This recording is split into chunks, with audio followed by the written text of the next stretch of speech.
everybody. For those of you who don't know, my name is Maya. I'm one of the instructors here at the Paskuyaki GED program. Thank you for joining our online classroom. I know in these unusual times, things are a little bit different, but right now we're trying to do online education until classes start back up again.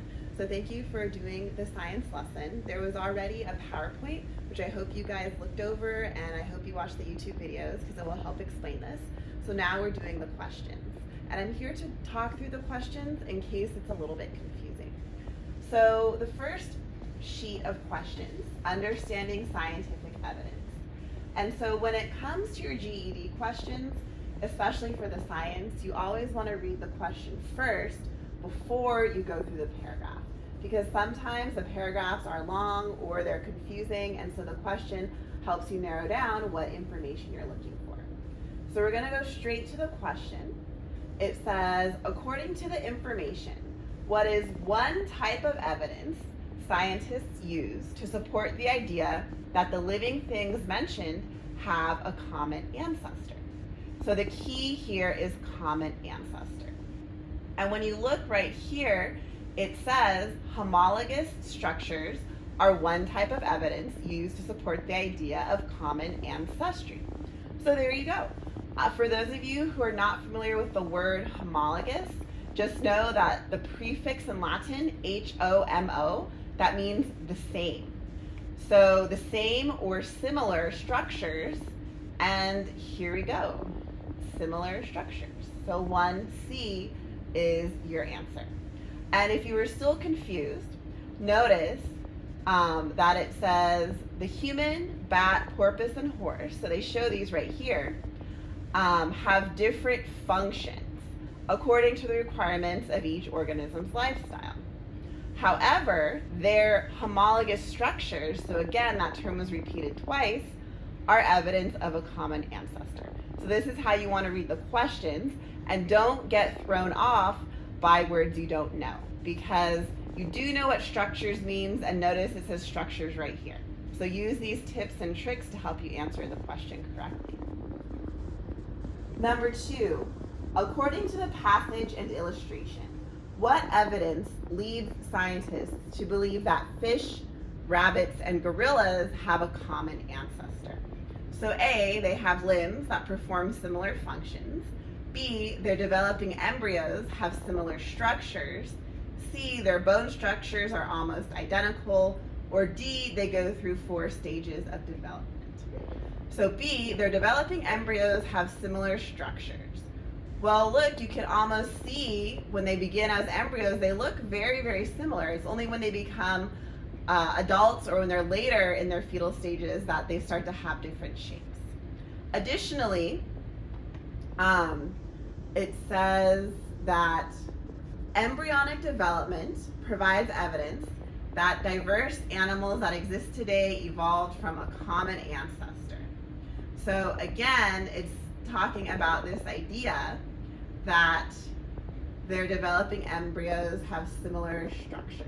So 2B is your answer. So number 3, based on the evidence represented by the cladogram, how do conifers differ from ferns? So again, this is a scientific term, cladogram, and it shows how different organisms have common ancestors, and then they branch off. So even if you don't know what a conifer is, you can still answer the question because it's about the concept. So in your cladogram, you always start from the bottom. So they're saying with vascular tissue, all these organisms, so ferns, conifers, and flowering plants, they all have vascular tissue. Then you move up to the next one for seeds. Now they're saying that conifers and flowering plants only have seeds, but ferns don't because they're behind that box. You move even further up, flowers, only the flowering plants have flowers. Neither the conifers nor the ferns do because flowering plants occur after the box flowers. So it says, how do conifers, so here's our conifer, differ from ferns? Here's our ferns.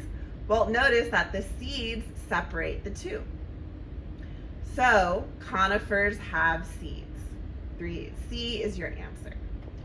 4, the cladogram shows that flowering plants, right here, have a derived characteristic that developed after conifers came into existence. What does this evidence suggest?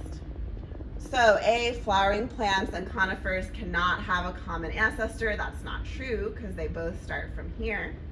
B, flowering plants and conifers probably share no derived characteristics. That's not true because they both have seeds, they both have vascular tissue. C, flowering plants may have many derived characteristics that conifers do not have.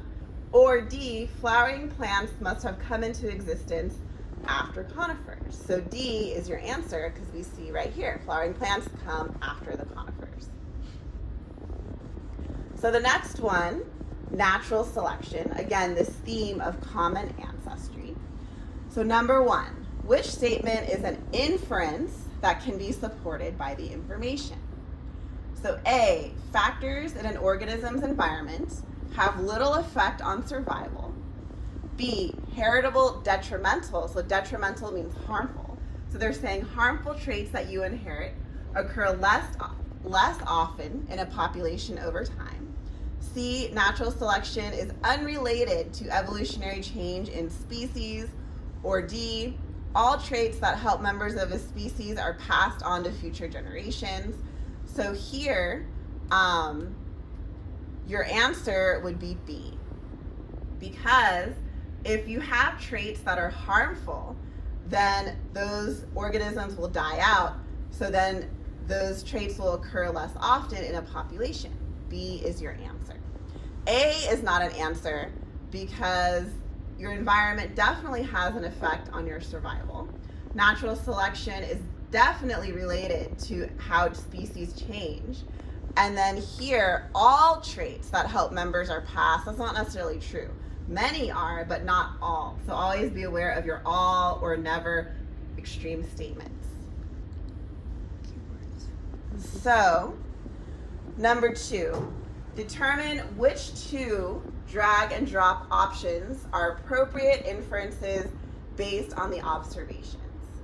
Then record those inferences in order in the box below. So here it says Darwin's observations of population size. Charles Darwin traveled around the world, observing plants and animals in many different places. He used his observations to make inferences, guesses, as he developed his theory of evolution. So observation 1, resources such as food and shelter are limited in a given ecosystem.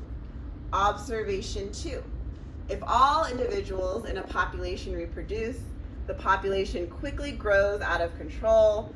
And observation 3, in most cases, the size of a population stays basically stable over time. So what they're saying is, based on his observation, what would he infer? So would he infer traits that help individuals acquire and use resources are important for survival? No 2 members of a population have identical traits. An increase in population size must lead to an increase in available resources. Or competition for resources keeps many individuals from surviving to reproduce. And so here, what we have is traits that help individuals acquire and use resources are important to survival. So that's our first inference. And from there, we know competition for resources keeps many individuals from surviving to reproduce. So here, number 3, which statement best expresses the information used to support the inference, the guess, made in the last sentence of the passage? So here, the last sentence, given the criteria, if a certain species of beetle can have a green shell or a brown shell and the beetle's main predator usually eats green beetles, then the heritable trait of a brown shell will become predominant, become popular in the population over time. So do you guys get what they're saying here? So they're saying that you have a beetle. It can have a green or brown shell, but the predator eats the green beetles, so then the brown shell beetle will become more likely to survive. So based on that, the best statement, A, natural selection can occur only when variation in traits, differential survivability, and heritable advantageous traits exist. The color of an organism's exterior and the preferences of its predator are factors needed for natural selection to occur. Whenever organisms within a population have varying traits, natural selection can occur. When members of a population have a trait that helps them survive in their environment, differential survivability occurs. So notice they keep using that term, differential survivability. You might not know what that means, but don't worry, because right here it explains it. It says 3 factors are needed for natural selection to occur. Organisms within a population must have a variation in traits. Differential survivability must exist, meaning certain individuals must have a trait that helps them survive and reproduce. And lastly, the beneficial trait must be heritable, meaning it must be passed down. So here, what we can infer, whenever organisms within a population have varying traits, natural selection can occur, or when members of a population have a trait that helps them survive in their environment, differential survivabilities must occur. So here, D is our answer because it tells you right here they have different traits that help them survive. So again, here's another cladogram. So we start with the lungs. So lizards and all these other organisms have lungs. Then we start with hair, right? Well, we know that gorillas, humans, and tigers, they all have hair, but here, no tail, right? So we know that gorillas and humans don't have tails. So the tiger would go here, then the gorilla would go here, and then lastly, moves by using only 2 feet, the human would go there. So here, which type of evidence best supports Darwin's reasoning? So Darwin said that living things evolved slowly over time from common ancestors. He had no direct evidence because the fossil record was incomplete, but he said if we could find fossils that covered every period of time, we would see this gradual evolution. And it turned out he was pretty much right. Newly discovered fossils help scientists piece together the story of how structures of animals have changed over time. So what best supports Darwin's reasoning? A, living animals of the same species with different characteristics, living animals of the same species with the same characteristics, fossils from different time periods with characteristics that become more similar to those of living animals, fossils of animals of the same species from the same time period but with different characteristics. So 7 would be C. So here, what inference does Darwin make about the link between eye size and living underground? So here he says eyes in burrowing animals. The eyes of moles and of some burrowing rodents are rudimentary, simple in size, and in some cases are quite covered up by the skin and the fur. So this state of the eyes is probably due to gradual reduction from disuse, meaning that their eyes are covered up because they don't really use them. In South America, a burrowing rodent called the tuco is more subterranean, underground, in its habits than the mole. And so then they were even blind because they were underground. So he said one which I kept alive was certainly in this condition. The cause has appeared on dissection, having been inflammation of the nictitating membrane. As frequent inflammation of the eyes must be injurious to any animal, and as eyes are certainly not indispensable to animals with subterranean habits, a reduction in their size might actually be an advantage. So he's saying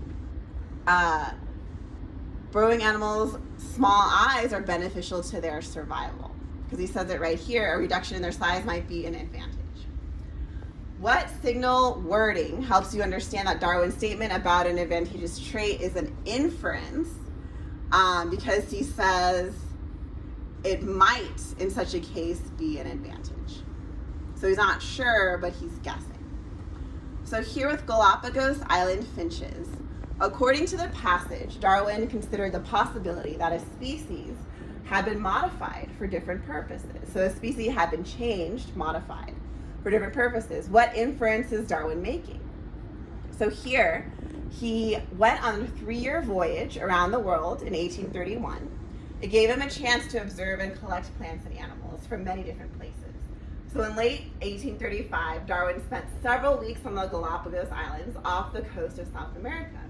He collected several finches from the islands and brought the specimens back to London. So once home, he studied the birds and was amazed to find that although they were all finches from the same islands, they had beaks of different shapes and sizes. One must really fancy that one species had been taken and modified for different ends. So here, different finches had come from the same ancestor. Because again, the idea behind natural selection is we have common ancestors. So number 9, the sun is a source of vitamin D for humans. What information from the passage supports the inference that individuals living in less sunny environments were unable to obtain adequate amounts of vitamin D? So here, they're saying that we protect our skin and obtain vitamin D by multivitamin supplements, but as humans evolved, these benefits of technology were not available. So variations in skin color offered advantages and disadvantages that led to the predominance of certain skin colors in certain environments. So the earliest humans lived in hot and sunny environments, so they had dark skin. Their dark skin benefited them because darker skin offers more protection from damage caused by the sun. When groups went to less sunny environments, lighter skin became more common in some populations. Lighter skin was beneficial because it produced vitamin D more efficiently. So they said people with lighter skin had easier time making vitamin D. So they say the inference that individuals living in less sunny environments were unable to obtain adequate amounts of vitamin D from the sun. Lighter skin, which produces vitamin D more efficiently, became more common in populations living in less sunny environments. Regardless of skin color or environment, humans today can obtain adequate amounts. So this is an answer where it's true, but it's not talking, it doesn't answer your question. C, groups of humans migrated from environments that were hot and sunny to environments that were cold and less sunny. D, darker skin produces vitamin D less efficiently than lighter skin, but offers greater protection against damage from the sun. So here, a question: what information supports the inference that individuals living in less sunny environments were unable to obtain adequate amounts of vitamin D from the sun? Is D. Okay. And that's it. So thank you guys for watching this video and continuing to practice your science.